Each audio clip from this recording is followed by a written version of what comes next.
First of all, when we're playing, we can be playing with not only things that are mathematical like blocks. Building blocks were created to teach mathematics. We've lost that connection to them, but the people like Pratt who made building blocks, unit blocks, kindergarten blocks, whatever you want to call them, so popular, were thinking that they would teach mathematics. That's why the blocks fit so nicely. One block is half of another block is half of another block, have all those relationships in them, all the nice right angles in those blocks, so they go together and compose themselves very well. What's a teacher's role in that kind of setting?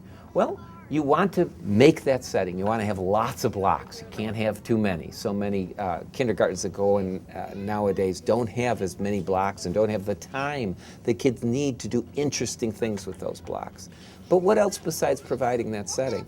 Well, sometimes commenting on kids, giving them a challenge. So that, for instance, research has shown that boys very often build structures with blocks that tend to get bigger and bigger and more complicated. Girls tend to like just laying the blocks out in a big enclosure and then doing interesting dramatic play in there. That's good for them. It's good for both.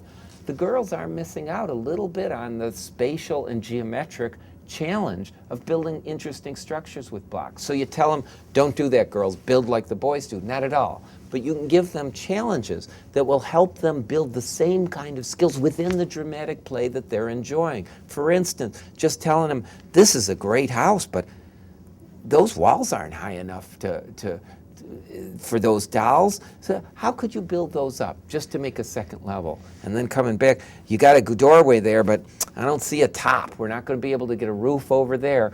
I wonder if you could build a bridge over this river so that the animals can get to the other side. There's 3 challenges that are of 3 different levels of difficulty that if you just challenge kids to do that, the girls to do that, they'll be building sophisticated structures and enjoying their dramatic play.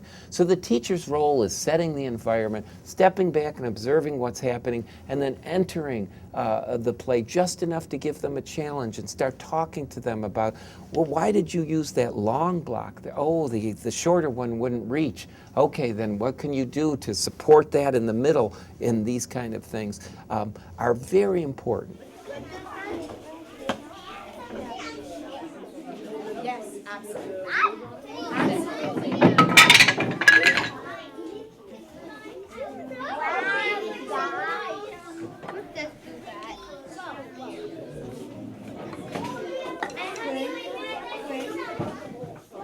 Draw those kind of